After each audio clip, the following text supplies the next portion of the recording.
Hello everyone, I welcome you all to our YouTube channel law and knowledge. So आज का video start करने से पहले first of all I would request all of you to go and subscribe to our channel and also don't forget to follow us on our Instagram. The link for the Instagram page will be provided in the description box below.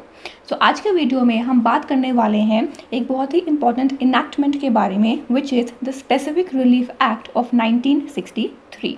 Start करने से पहले I want to inform you all that ये एक introductory video होने वाली है जिसमें हम बेसिकली डिस्कस करेंगे as to what was the need of the specific relief act and also we will discuss certain important points with respect to the Specific Relief Act of 1963।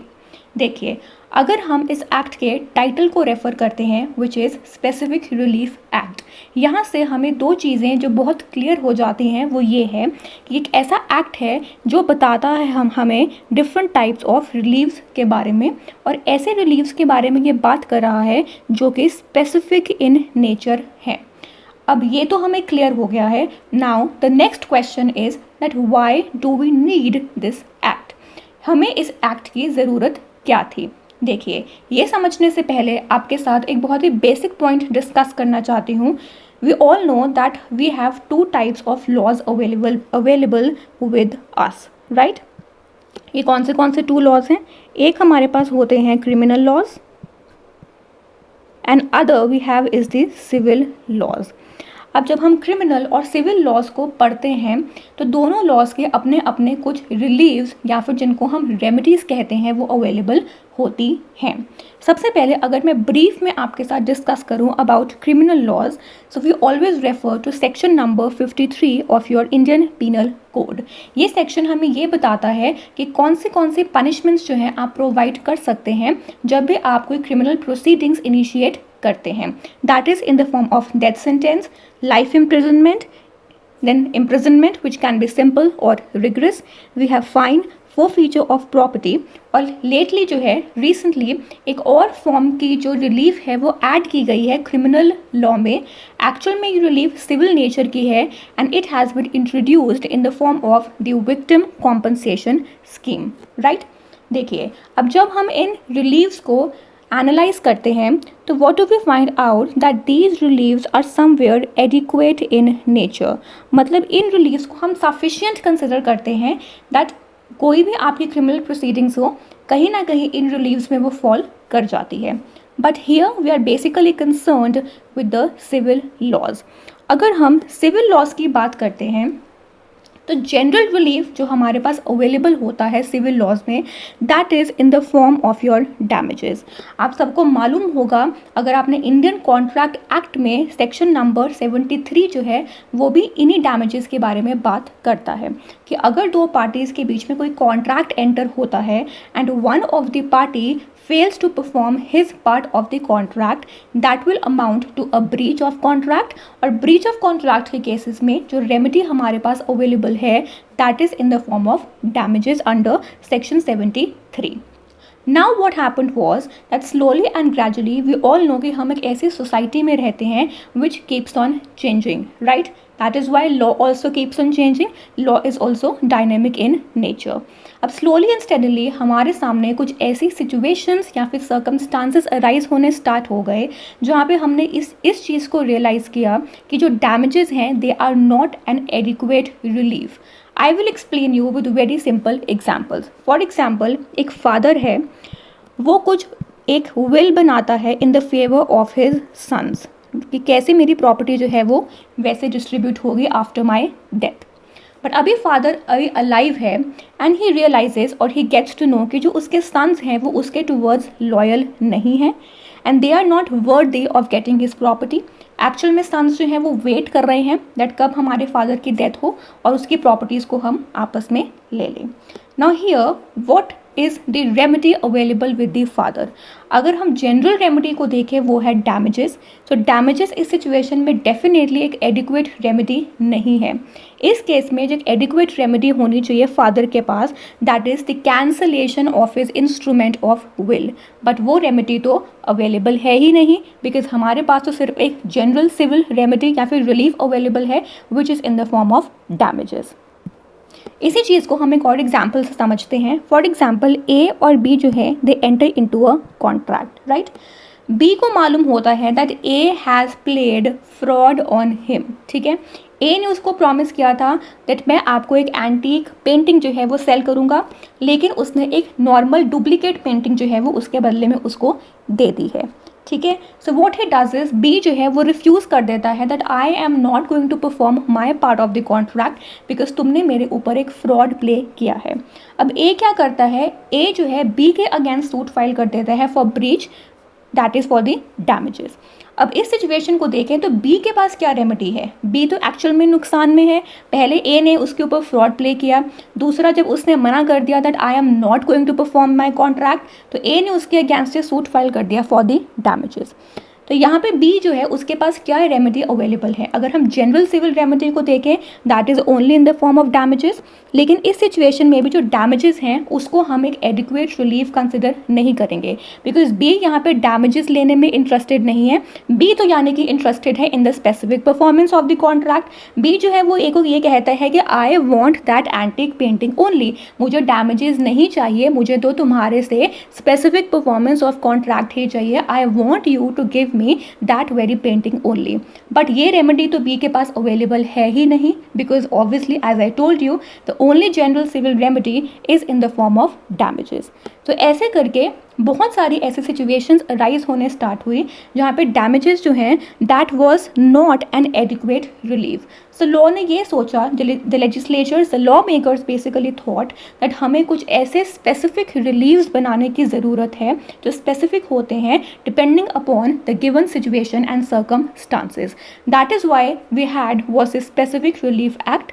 ये एक ऐसा enactment है जो स्पेसिफिक रिलीफ प्रोवाइड करता है depending upon the specific situations, उन particular situations को deal करने के लिए जहाँ पे damages as a general relief ultimately fail हो जाते हैं.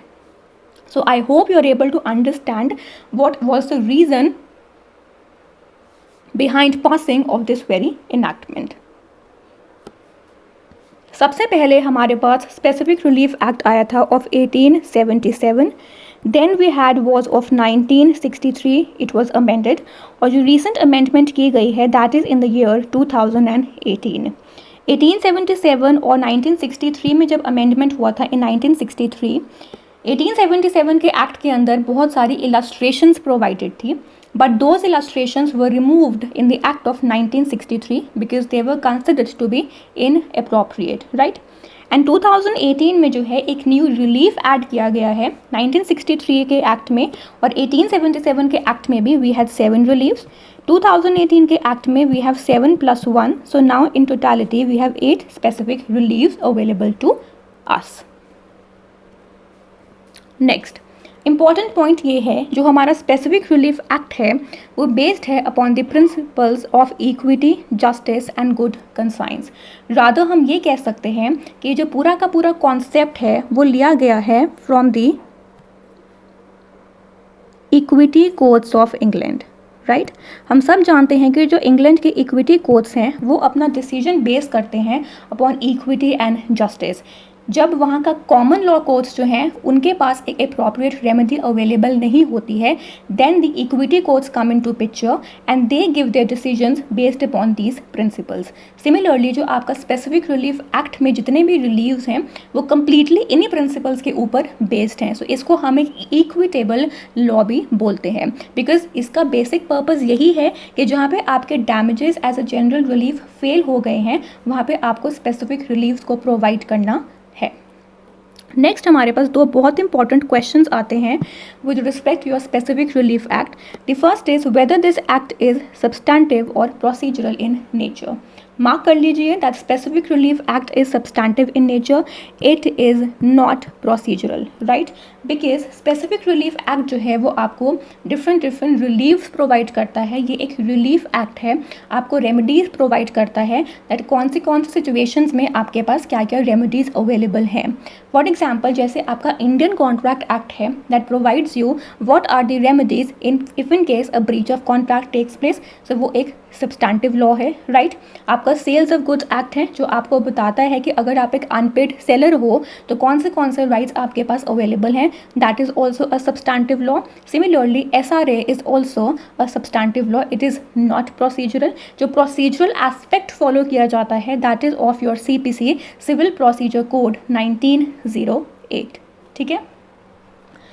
नेक्स्ट सेकेंड क्वेश्चन आता है that whether this law is exhaustive और नॉट। देखिए, जब भी हमने किसी लॉ की एग्जॉस्टिविटी को चेक करना होता है we always refer to the preamble of that very enactment, right. अगर प्रियम्बल में आपने वर्ड चेक करना है कंसोलिडेट, अगर तो किसी भी इनैक्टमेंट के प्रियम्बल में वर्ड कंसोलिडेट यूज़ किया गया होता है then that act is said to be exhaustive. Exhaustive act का मतलब है कि वो एक्ट अपने आप में एकदम कंप्लीट है, उस एक्ट से बाहर जाने की हमारे को ज़रूरत नहीं है। यहाँ पे हम पढ़ते हैं the preamble of your specific relief act, it says it is an act to define and to amend the law relating to certain kinds of specific relief. यहाँ पे वर्ड कंसोलिडेट यूज़ नहीं किया गया है, it is only defining and amending your law. So this means that this act is not exhaustive in nature. जो आपका specific relief act है ये basically illustrative in nature है। इसका मतलब है कि बहुत सारे ऐसे reliefs हैं जो आपके specific relief act में provided नहीं है। इस act के बाहर जाकर भी आपको reliefs लेने पढ़ सकते हैं और अवेलेबल हैं बेसिकली। फॉर एग्जांपल आपके पास है टेम्प्रेरी इंजंक्शन जिसकी प्रोविजन आपकी CPC में है, you have damages, right, you have a suit for price. So ये जो एक्ट है it is not exhaustive, rather it is illustrative in nature. यहाँ पे मैं एक और एडिशनल पॉइंट आपका क्लियर कर देती हूँ कि जो स्पेसिफिक रिलीफ एक्ट है वो तो आपने बोल दिया है that it is illustrative in nature, it is not exhaustive, right. But अगर हम इसके इंडिविजुअल रिलीव्स के बारे में बात करते हैं then those reliefs in their individual capacity they are completely exhaustive. What does this mean?